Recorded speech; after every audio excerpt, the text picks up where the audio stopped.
The Galaxy S25 Ultra is anticipated to launch in January 2025, with a new design including more softened corners and softer edges. Along with this visual upgrade, new software will be included to fit the updated appearance.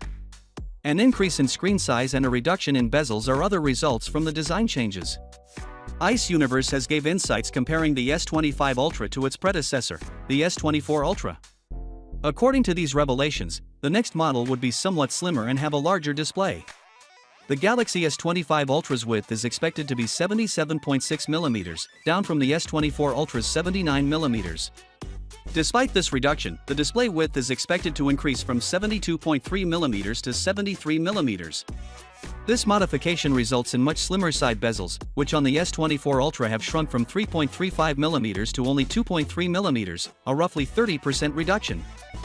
Furthermore, the Galaxy S25 Ultra may have symmetrical bezels on both sides, perhaps resulting to slimmer top and bottom bezels.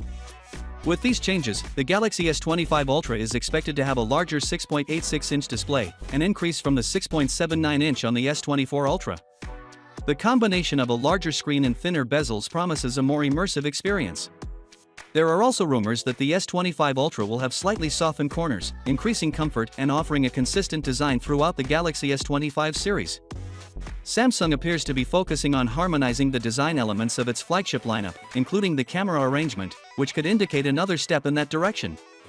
This means that consumers can expect a larger display within a more compact body, improving ergonomics and making it more comfortable to hold for extended periods of time. It's important to remember that the information we have is still speculative. While the Ice Universe's insights are fascinating, they haven't been officially confirmed, and Samsung may change some aspects before the official unveiling, so while the potential design changes are exciting, they should be approached with caution. The Galaxy S25 Ultra is anticipated to be packed with the Snapdragon 8 Gen 4 CPU, which is set to be launched in October. This new processor is expected to bring considerable improvements in both speed and efficiency, enhancing the device's overall performance. Finally, what are your thoughts about it? So with that being said, let me know your thought in the comment below, and if you are new here, please subscribe. Peace out.